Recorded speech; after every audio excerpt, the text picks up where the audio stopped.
The alien research ship named Karath moved slowly through the quiet space around Earth. It was a massive silver ship with long arms and glowing blue eyes that scanned every inch of the planet below. Captain Threll, a tall alien with gray skin and sharp black eyes, stood near the main window. His voice was calm, but his hands were tense. "No signs of life?" he asked. "None, Captain," replied Zarn, the science officer. "The planet is silent. No cities, no movement, just ruins." Earth looked like a graveyard from above. Broken buildings, rusted machines, and burned forests. It had been hundreds of years since anyone in the galaxy had visited. The last war here was too violent. No species had dared return, until now. Threll gave the order. "Land the ship. We will collect samples." The Karath landed in the middle of what was once called North America. The land was cracked and dry. Winds carried dust over broken roads and shattered glass. Giant metal towers had fallen long ago, covered in vines and time. A small team of 5 aliens dressed in armored suits stepped out of the ship. Their boots crunched softly against the dry ground. Zarn held a scanner. "Radiation low. No, threats. But something is strange. There is power. Something is still running underground." The team moved toward the nearest ruin. It was a half-destroyed bunker made of black steel. The door was covered in alien symbols, but they were not alien. They were human. Threll looked closer. This language was banned. Inside the bunker, the air was still. The lights flickered faintly. The walls were scorched. Broken chairs, smashed computers, and shattered glass lay everywhere. And then, Zarn's scanner beeped. A signal, repeating code, in an old human language. "It's coming from that room." They followed the signal to a chamber with a large metal table in the center. On the table was a helmet, smooth, dark, with a red stripe across the top. It was human military gear. Zarn reached for it. As soon as he touched the helmet, the room lit up. A hologram flickered into the air above the table. It showed a human soldier. His face was tired. His uniform was dirty. He spoke in a deep voice full of pain and strength. "If you are seeing this, you are too late. Earth fell, but we did not go quietly." The hologram changed. Now it showed humans in war, men and women in heavy armor fighting massive alien beasts. Explosions, fire, screaming, tanks, dropships falling from the sky. It was not just war, it was hell. The alien team watched in silence. The humans were not running. They were charging, fighting, with everything they had, even when their arms were burned, even when their blood painted the ground. Zarn whispered, "Why didn't they run?" Threll did not answer. Suddenly the ground shook. Boom! A deep rumble came from below. A hidden elevator near the table opened. Inside was a stairway leading into darkness. "Captain," said one soldier, "this wasn't just a command center. This was a vault." They moved down the stairs carefully. The air grew colder. Strange humming sounds came from the walls. Lights blinked in patterns that seemed almost alive. At the bottom they found something impossible. A pod, not broken, not empty. Inside, it was a human. Sleeping. His face was young, but scarred. His arms were thick. His muscles didn't look natural. They looked built, engineered. His heart was beating slow, but steady. Zarn stared. "He's alive." Threll's eyes narrowed. "Wake him." Zarn hesitated. "Are you sure? He may be dangerous." "Wake him," Threll repeated. "I want to know what kind of creature survives the end of the world." Zarn pressed the control panel. Steam hissed out from the edges of the pod. The human's eyes snapped. Open, bright, sharp, glowing faintly red. He sat up quickly, breathing hard. Then he looked at them. He didn't scream. He didn't speak. He studied them. One alien soldier raised his weapon slightly. The human turned his head toward the soldier, then slowly stood. His movements were controlled. "Careful." He asked one question, in a deep, quiet voice. "Are you here? To finish what your ancestors started?" The room fell silent. Zarn took a step back. Threll didn't answer. The human smiled, just a little. It was not a warm smile. It was the smile of someone who remembered war. The air in the underground vault was heavy. Steam rose from the opened cryopod. The human stood still, his chest rising slowly, his red-tinted eyes focused on each alien like a predator watching prey. No one moved. Then, in a calm voice, the human spoke again. "How many years?" Zarn swallowed hard. "Over 300. The human nodded once. "Figures." Captain Threll stepped forward. "You are not our enemy. We're explorers, scientists." The human's smile returned, cold and knowing. "That's what they said last time." He walked past them like he was in command, barefoot, shirtless, yet every step made the aliens flinch. He moved like a soldier, no fear, no doubt. As he approached the wall, lights began to flicker on automatically.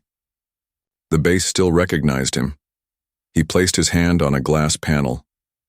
A deep sound echoed in the room. Then a hologram bloomed into life. An enormous display of Earth, covered in red dots, marked war zones. Underneath were words, "Final. Defense system status offline." The human shook his head.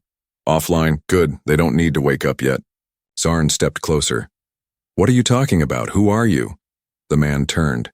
"I was built, not born, created in Project Echo, human war machine, Generation 9.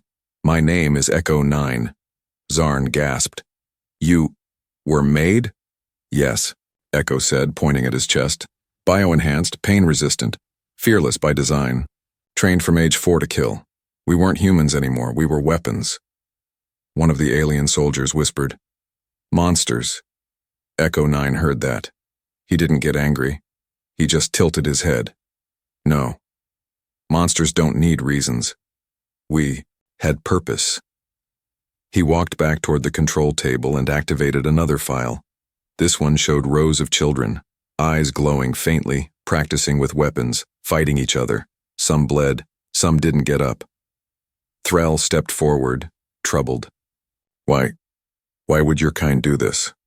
Echo looked him in the eyes. "Because the galaxy tried to erase us." The screen changed. Alien fleets bombarding Earth. Human cities vaporized. Billions died.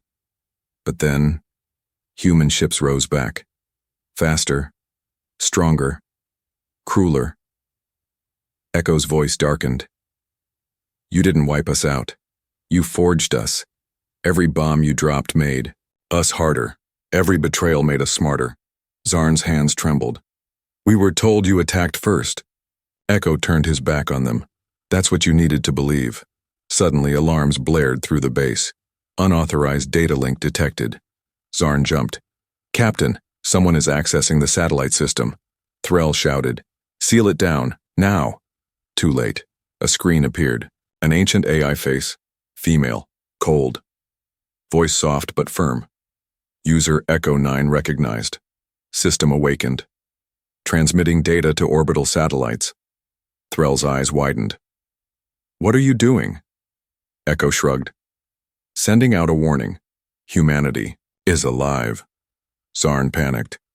"The Council will see this. They will come here. They'll bring fleets." Echo's eyes flashed red. "Good." Then everything went silent again. The AI vanished. The lights dimmed. Only one sound echoed through the halls, recordings of war cries, battles, and the last message of a forgotten general. "If they return, remind them who we are." The aliens stood frozen. They had come for research, for samples, maybe for secrets, but they had found something else. A sleeping ghost, and that ghost had just whispered to the stars. The next morning, the sky above Earth had changed. What was once a quiet gray blanket of clouds now shimmered with strange lights. Old satellites waking up. Long-dead systems blinking to life. Captain Threll watched from the surface, his hands, behind his back, eyes fixed on the heavens. "We should leave," whispered Zarn beside him, "before more of them Wake up. But Threll said nothing. His mind was still stuck on what he saw last night. The human called Echo 9. The base, full of war machines. The AI's voice that reached into orbit. This planet was not sleeping. It was remembering. Back underground, Echo 9 moved through the halls with calm purpose. Every step he took caused lights to turn on. Doors opened. Systems obeyed. The base knew him like a child knows its parent. He stopped before a wall filled with tiny lights. What is this place exactly? Threll finally asked, stepping into the room behind him. A memory vault, Echo replied. It records pain, war, decisions. Everything we wanted to forget, we stored it here. He touched the wall. It glowed, bright red. And then it began. The room around them shimmered. And suddenly, they weren't in the room anymore. They were in the middle of a battlefield. Virtual, but real enough to make their hearts race. Alien warships burned in the sky. Human soldiers in black and gray armor marched forward fearless. Explosions tore through the air. Bodies flew. Screams echoed. Blood sprayed like rain. Threll gasped. One alien commander screamed as a human woman broke his back with her bare hands. Another alien war beast, 3 times the size of Echo, was brought down with a single explosive spear. Zarn whispered, "They fought like they were born for it." Echo didn't blink. No, they weren't born for it. They were made. He turned to them. This war was your doing. The scene shifted. Now they saw alien leaders sitting around a council table. A decision made. A vote passed. Earth marked for cleansing. Humanity labeled a threat. Zarn shook his head. This isn't true. It can't be. Echo pointed to the Yao screen.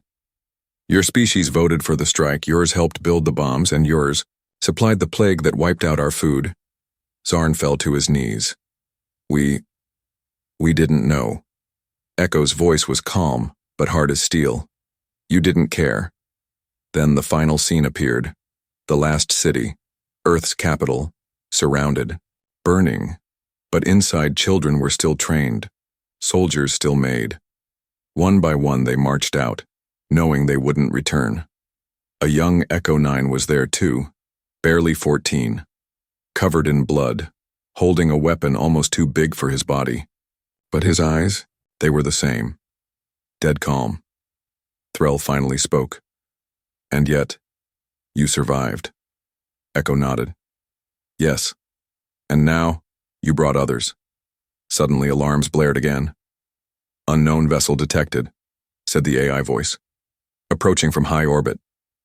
Zarn ran to the console. His voice cracked. It's not from our ship, it's a council scout. They saw the signal. Echo didn't move. He stared at the ceiling. Good. What do you mean good? Zarn cried.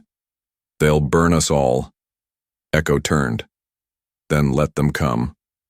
Let them. See? He pressed a button on the wall. Deep under the base, something old and massive began to hum, a low rising sound, like a dragon waking up. Threll stepped back. What did you do? I opened the vaults, Echo said. They think we're extinct. Let's remind them of fire. As the scout ship entered the atmosphere, Earth's old defense towers began to rise from the ground. Missiles rotated. Lasers hummed. Energy shields cracked the sky with blue lightning. And in the distance, more cryopods were opening. Echo looked at the aliens. You didn't just find one soldier. He smiled. You found a graveyard full of ghosts. The scout ship burned through the sky like a falling star, its engines screaming. It wasn't here for peace. It was here to erase what should never have awakened. Inside Earth's command base, alarms flashed red. Echo 9 stood at the center of the control room. His arms crossed, his eyes locked on the monitor. The aliens behind him were in panic. They'll bomb the surface, Zarn shouted. We have to hide. No, Echo said, voice calm. We don't hide, not anymore. The AI's voice chimed in. Defense grid online, awaiting command. Threll grabbed Echo's arm. Listen, if you fight, they'll send more, fleet's death. Echo turned his head slowly toward the captain. "I've seen death," he said. "I've lived with it, slept beside it, trained in its shadow." He walked toward the launch platform, where old weapons were kept. Weapons older than the aliens themselves. "You want to run? That's fine. But I'm not running."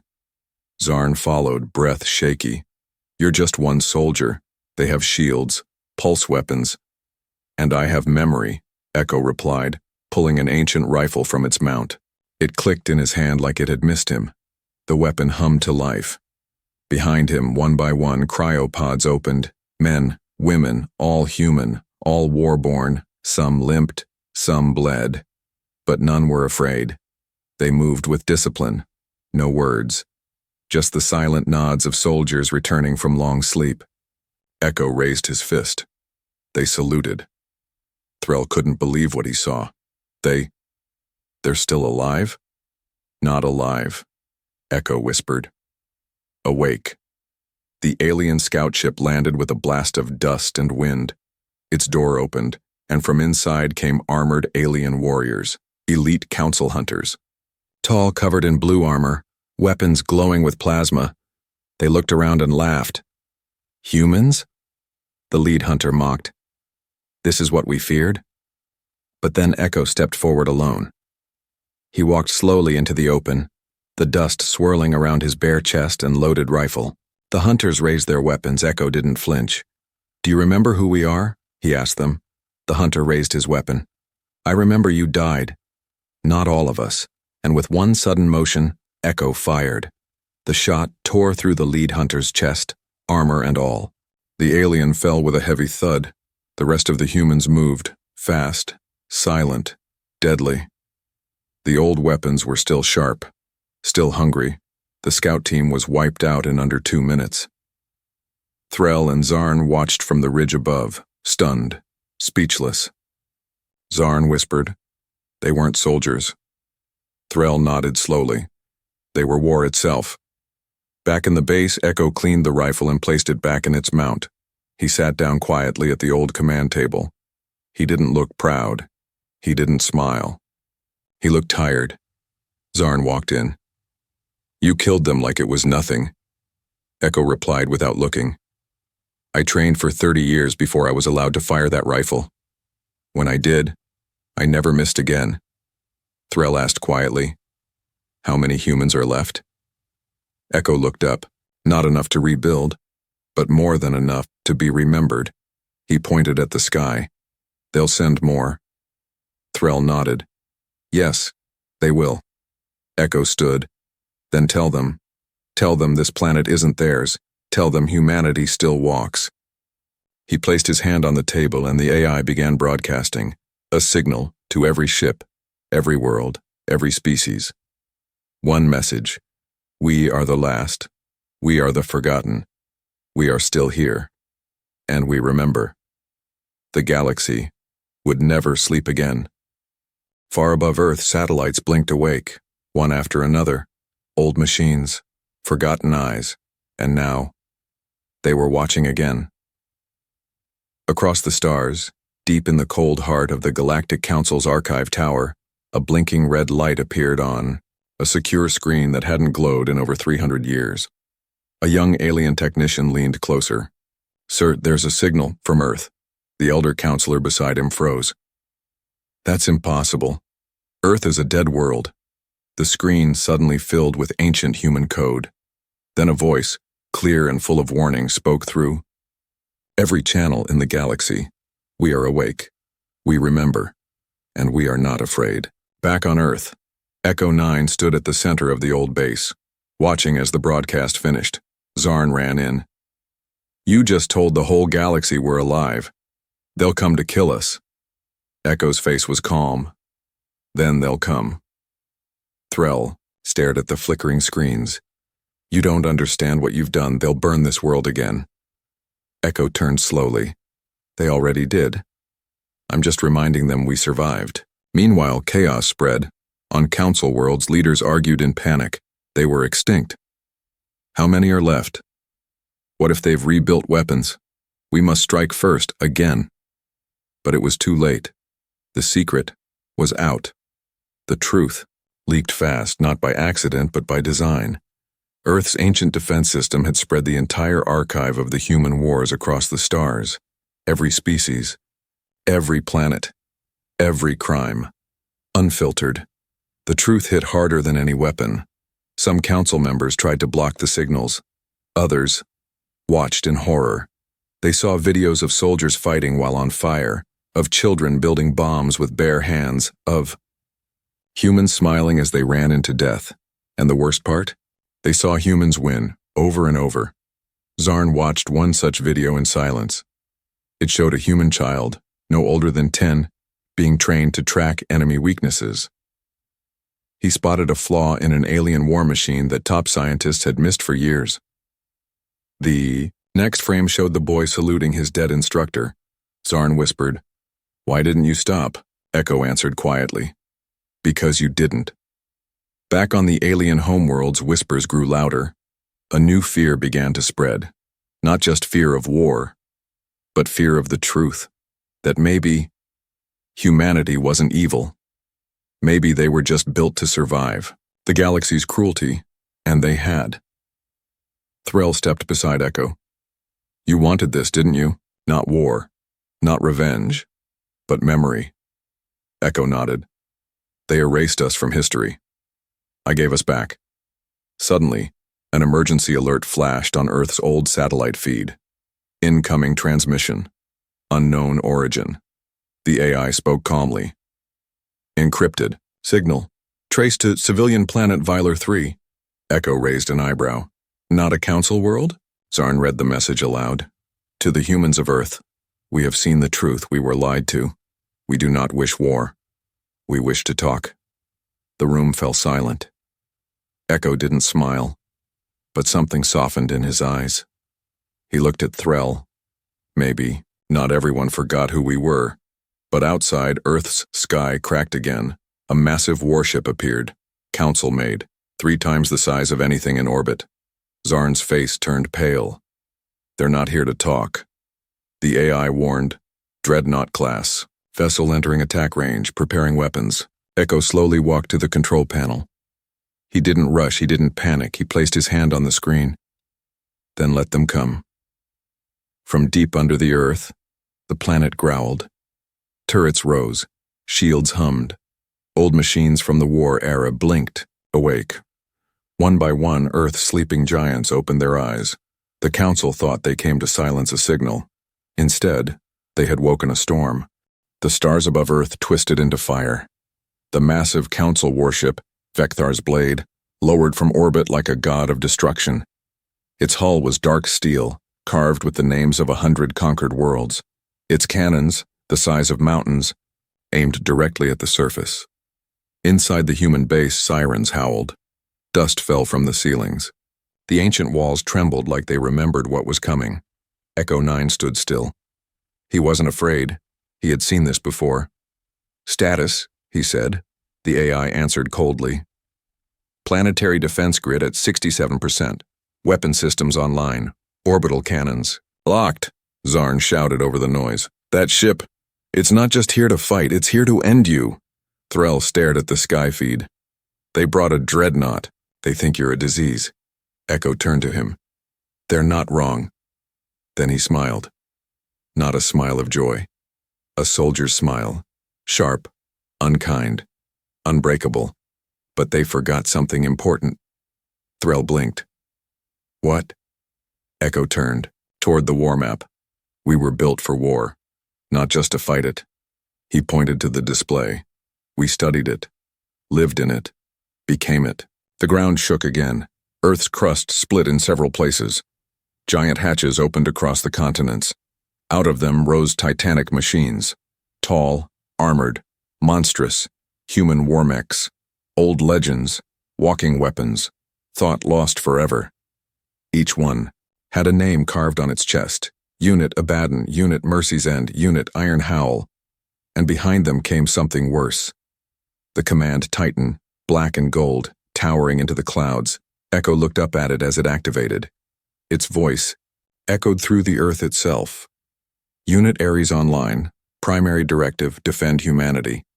Inside the Council dreadnought, alarm screamed, multiple surface signals detected, matching ancient human war machines. Size class, Titan. The captain of the alien ship, a six-eyed strategist named Crowler, stood in disbelief. They had Titans buried this whole time? His second-in-command whispered, "What do we do?" Crowler gave one answer. Fire. The warship launched its first strike. Blue beams tore through the sky, targeting Earth's surface. One hit a high hill, another a forest, but the third beam was intercepted. The Titan raised its arm and blocked the strike. Its shield flared, cracked, but held. Then it returned fire. A bolt of red energy blasted upward, like lightning from the Earth's heart, and smashed into the dreadnought's right flank. The warship shook. Inside the base, Echo watched silently. He wasn't cheering. He wasn't celebrating, he was calculating. Target their engines next, he told the AI. Don't destroy them yet, make them think. Threll looked at him. Why not finish them? Echo's voice dropped. Because fear lasts longer than death. The dreadnought began to rise, pulling back. Smoke poured from its side. Messages flew across the galaxy. Earth is not defenseless. The humans are not extinct. They still have machines. They are still warriors. Echo walked to a window. He watched the stars. He whispered, "You should have let us sleep." Zarn sat in a corner, silent. He had no more arguments, no more science, just a truth echoing in his mind. These weren't survivors. These were weapons. Wearing skin, he finally understood. Humanity didn't lose the war. They simply buried their swords and waited. Across the galaxy, the stars seemed to hold their breath. On every screen and every command hall, alien leaders watched the impossible. Earth still stood, and it fought like it never forgot how. The mighty dreadnought Vecthar's blade limped away through orbit, trailing fire and smoke behind it. The Council had sent a symbol of strength. It returned broken, and still. Earth didn't chase. It waited. Not out of mercy. Out of message. Inside the human warbase, Echo 9 stood in silence as the final alert faded. The Titans returned to sleep, lowering back into their cradles beneath the ground. He didn't celebrate. War wasn't something to enjoy. It was something you survived. Zarn approached him, no longer with fear, but something closer to respect. Maybe even guilt. "You could have destroyed them," Zarn said. "I know," Echo replied. "Then why didn't you?" Echo turned to the window, watching Earth's sky begin to clear. Because destruction ends a threat. But fear echoes forever. He walked slowly to the ancient console, placing one hand gently on it. The AI reactivated, her voice softer this time. Final broadcast prepared, waiting for command. Threll stepped beside Echo. "What are you sending now?" Echo looked at both of them. "A message, not to your leaders, not to your soldiers, to your people." He took a breath, and he spoke. The transmission beamed across the stars, cutting through barriers across worlds into homes and minds. "You feared us. You erased us. You buried us beneath dust and silence, but we never hated you. We were built for war. Not by choice, but by force. And now, we choose something else. We choose to remember. And we ask you to do the same." Across alien cities, civilians watched in silence. On council planets, children saw the face of a human, not screaming, not violent, but calm, strong, real. And the fear began to shift, not into trust, but into understanding. In the silence that followed, 1,000 unspoken truths floated between species. Not every war needs a victor. Sometimes it only needs a voice that refuses to vanish. Threll turned to Echo. "What happens now?" Echo looked tired, but he finally smiled, truly smiled, for the first time. "Now, we live." Later that day, a new transmission came through. Not from the Council, not from a warship, but from a small alien colony on the edge of the stars. We remember your message. We remember the war. But we believe in peace now. Let us talk. And that was how it began. Not with a treaty, not with victory, but with a conversation. Echo 9 sat beneath the broken sky of Earth, his back against the metal wall, eyes closed. The wind blew across the battlefield. Quiet now. For the first time in centuries, humanity was not screaming. It was being heard, and across the galaxy the legend returned. Humans were made for war, but they never forgot how to love.